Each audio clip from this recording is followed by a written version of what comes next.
Welcome. Welcome to this video series. Welcome to this series called Reconnect. If you are like me, 2020 has been a year like no other year.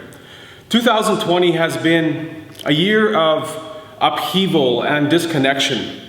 And so what we want to do in this series, there will be 6 videos that will be coming out. We want to go through these different topics and see how we can bridge the gap between what this upheaval has done in our lives and bridge that gap and reconnect with those things that are most important to us. So as we go through this series, I want to invite you to make the most of it. Watch this series, and as you gather as life groups, I want to encourage you to go through the discussion questions together. And if you're not used to this kind of Bible study or small groups, I want to ask you to bear with us. And a lot of these questions are going to be questions that are heart-based. They're just not just knowledge-based, but they're heart questions. I want to encourage you to struggle through them. And so let's get started in our first session today. Our first session is called, Why Does God Feel So Distant? Why does God feel so distant? This is a question that most of us, if we have walked with Christ for some time, this is a question that we have either verbally asked or it's a question that lingers in our hearts and our minds. And traditionally, this is something that philosophers have called the problem of the hiddenness of God. It's this question, why is it that God seems so hidden? Why is it that God seems so distant? God has revealed himself to us, and yet we struggle to connect with him. So today we want to take a look at a few reasons why we often feel distant from God. The first reason is that many of us feel distant from God, and maybe in this time especially, we feel distant from God because maybe our relationship with God was never that good in the first place. So many of us feel distant from God because over time, we have neglected our relationship with God. We have neglected to connect with him on a level that we should have. We have neglected those spiritual disciplines in our lives. And it is not that God has pulled away from us, or that we have in this period of time pulled away from God, although that may be true, that we have maybe pulled ourselves back. But times of upheaval, times of chaos have a way of revealing what things are really like. They have a way of revealing who we are behind our mask. And so the question needs to be asked, what have we been doing that has led us to this place? Have we been pouring in? Have we been investing with our relationship with God the way that we're supposed to? Or have we neglected our relationship with God? And this time of upheaval and this time of chaos is only revealing what is there and what has been there this whole time. And so I think that one of the primary questions we need to ask ourselves is, where are we in our hearts? Or how is our soul? That deep part of us, that part of us who really defines who we are. How is our soul? Is our soul healthy? Is our soul surrendered to Christ? Are we living in victory? Are we pursuing Christ with all of our heart? I think another reason that we feel disconnected from God is that there's so much noise around us. And many of you probably remember these telephones, and they hung on our walls. And when the phone was not hung up and it was put to the side, when you would dial somebody's number, you would get what was called a busy tone. And this busy tone told you that the person that you were trying to reach was busy. You see, many of us, and especially in these last couple months, our lives, there's been so much noise around us. In a lot of ways, our phone has come off of the phone jack, and there's a busy signal. And because of all the noise around us, we haven't been able to discern and to hear God's voice. I like what Timber Hawkeye says, that you can't calm the storm, so stop trying. What you can do is to calm yourself. The storm will pass. We can't calm the storm. We can't calm what is going on around us. And I think that's been part of the frustration for many of us. We're so used to trying to control our situation around us. We're used to taking the bull by the horns and controlling our situation and making it and leading it to fit what we want it to be. And yet, the situation is bigger than anything we can control. And so many of us become very frustrated and tired because we aren't able to control our situation. And then there's the news cycle. Our news cycle is it's constant. And it's so noisy. And in our day and age, it's so polarized. And part of the stress of living in our day is feeling this pressure to really take sides. Are you going to take this side or are you going to take this side?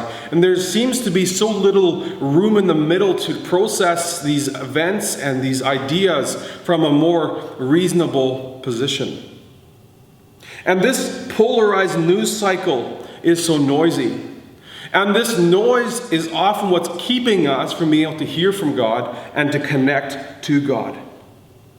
Another reason that many of us feel distant from God because, frankly, we're disappointed with God. We're disappointed with God. Maybe we can identify with what David says in Psalm 13, verses 1 and 2. He says this, "How long, Lord, will you forget me forever? How long will you hide your face from me? How long must I wrestle with my thoughts and day after day have sorrow in my heart? How long will my enemy triumph over me?" So when we are disappointed with God, basically why we're disappointed is we are disappointed that God handled the situation the way that He did. We had certain expectations of how God would handle things or how God would do things, and yet when He did things or He allowed things to happen that were different than what we were hoping, we are disappointed in God. But it's very important for us to remember it is not God that failed. It is a God that we had hoped was there, or we had certain expectations of God, or maybe we had a misunderstanding of who God is. And because God did not live up to our expectations of Him, we did not allow Him to set the agenda, we're disappointed in God. And when we're disappointed with someone, we have a hard time connecting with them. We have a hard time liking them. And so this disappointment with God is something that we need to work through. We need to work through it in a healthy way. We need to learn to submit to God and yet be honest about where we're at with Him. But yet, there are many reasons why we feel distant from God, and I haven't mentioned all of them. But yet there is hope for us. There is hope for us. Because the Bible clearly teaches us, starting from the Old Testament and going into the New Testament, that God is a personal God. He has revealed Himself to us, and He wants to have a relationship with us. Listen to what Deuteronomy chapter 4, verses 5 to 8 says. "See, I have taught you decrees and laws as the Lord my God commanded me, so that you may follow them in the land that you are entering to take possession of it. Observe them carefully, for this will show your wisdom and understanding to the nations, who will hear about all of these decrees and say, 'Surely this is a great nation and wise and understanding people.'" Now listen to what verse 7 says. "What other nation is so great as to have their gods near them the way that the Lord our God is near us whenever we pray to Him?" What other nation is so great to have a God that is near them? Just to put this verse into context, to put this passage of Scripture into context. In the Old Testament, gods were seen as beings and persons that were struggling to make it. They were struggling to kind of carve out a name for themselves. These gods themselves were struggling. They were so busy trying to make things work, and they weren't all powerful. And people's response and relationship to them was one of trying to please them in the hope that maybe the wish that maybe these gods would help them back. But what Moses is telling the Israelites here is that our God is different. Our God is near to us. Our God is near to us when we pray to him. And then it says that in verse 8, and what other nation is so great that to have such righteous decrees and laws as the body of laws I am setting before you today? God has revealed himself to us in his word. He has revealed his will, his character, his desires to us in the Bible. And we are fortunate. God is not far away. God is not distant. It is the way that we set up our lives and that we allow the circumstances around us to draw us away from God that is the reason why we are so distant from God. Now, here's the very major key. We are the ones that need to take responsibility to draw near to God. And I'm not talking about salvation by works. I'm not trying to teach us that we are to earn our keep. That's not what I'm saying. But we are responsible to reach out in faith to God, a God that is already reaching out to us. James chapter 4 verses 8 says this, "Come near to God, and he will come near to you. Wash your hands, you sinners, and purify your hearts, you double-minded." One of the things that was very common in many churches, including this one, is something called revival meetings. And many of you probably remember going to church throughout the weekend, the evenings, there would be these special services, and they were sometimes called deeper life meetings. And there'd be singing, there'd be worship and through singing, and then there would be powerful preaching.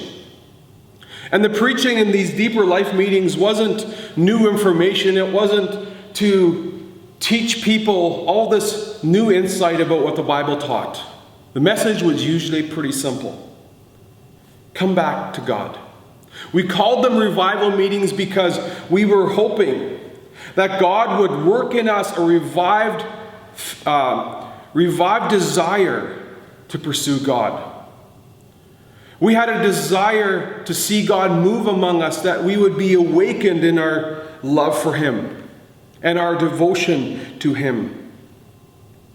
Well, we don't do revival meetings anymore, and maybe they're a little bit out of step where we are as a culture and as a church. But in a sense, what we are doing here in this series is these are revival meetings. We are encouraging you to come back to God, to draw near to God. So James gives us kind of three things that are very key in drawing near to God. First, he says that come near to God. It is us that takes the step. Not because God has moved himself away from us and now we need to go to where he is. It is us that has often taken that step back. God hasn't moved. And if anything, God is moving towards us. So James is encouraging us here to take that step to God. Come near to God. And dare I say, that many of us will never experience this deep connection with God unless we make a conscious, responsible effort to draw near to God. Connection with God doesn't happen on its own. Connection with God and revival in our hearts doesn't happen on our own. We are the ones that need to step out in faith towards God. Next, he says that we are to wash our hands. And here he is saying, he's kind of drawing near to God. This is talking about our desires. And then he's talking about washing your hands. This is talking about actions. Washing your hands is a metaphor of cleaning off that which is on our hands that is dirty. The things that we have done that have been sinful. The things that we have done that are harmful to relationship with God. And so James is saying, wash your hands. Clean up those things that are keeping you distant from God. And here's the thing, whenever we hurt someone, whenever we go against somebody else's wishes, we distance ourselves from them. Those of you that are married understand what this means. Those of you that have had tension with your friends, you understand that when you hurt your friends draw back. And until you kind of own up to what you've done and you've asked them to forgive you and of the actions that you've taken against them, that distance will remain. And so James is saying here, wash your hands. And then, and this is very key, Purify your hearts, he says. While washing the hands refers to what we do, our actions, the hearts refer to our desires and our motives. And here it is so important again for us to check our hearts. Where is our heart? Where are our desires? Where are our motives? Where are we inclined to put our affections? So what is going on in our heart? And I would say this: what is really important finds its root in what our heart desires. So if we are people that strive after things that are different than God, it shows us where our heart is. And lastly, I want to encourage us with one thing. Let us not waste the hard times of our lives. 2020, like I've mentioned, has been a hard year. It has been a hard year. And if you're like me, I'm sick of 2020 and the COVID-19 narrative and all of that. There's not an area of our lives that hasn't been touched by it. But what is most important, though, even though we're uncomfortable with what God is doing in the world and what he's allowing to happen in our world, let us not waste these hard times. There is often an invitation to greater and deeper things in the midst of hard times. Hard times are not times when we, in a sense, take a step back and take a break until things are better. There are times maybe when we need to find our footing. But hard times are a time when God invites us to draw near to him, to not waste the time that we have been given. We want things to go back to normal. We want things to go back to the way they were. And sometimes in the back of our mind, we kind of put our lives on hold until they are back at normal. And once they are back at normal, then we will continue this pursuit of God. But dare I say, things are never going to go back to normal. Things have previously never gone back to normal. And so God is inviting you, he's inviting me, he's inviting us to come to him and not to waste the time that we have been given. So I don't know what it is in your life where you feel distant from God. And maybe you, like this phone here, your relationship with God has a busy signal. There's something that is putting distance between you. And maybe as you're hearing me talk about this, you kind of have a guilty feeling that's welling up in your heart. And many of us have obligation and guilt as the only motivator in our lives. We see something in our lives where we don't quite measure up. We see things in our lives where we wish they were different. But feeling guilty and feeling obligated is not the best way to go further in our faith. In a way, the should or the ought of a relationship with God will not bring that connection that we desire. Finding reconnection with God so that we can hear from him comes from pursuing God for who he is. A relationship with God, not for what God can do for us, but a realization that a relationship with God is the reason why we have been created. A relationship with God where we commune, we hear from God, we pour out our hearts to God, and that relationship becomes the richest treasure in our lives. Not something that is an obligation to us, yet something that is a privilege. And so next week we will be talking about how do we move from feeling distant from God to starting to connect with God. So I want to invite you to continue with us in this series, and God bless you. Have a great rest of the week.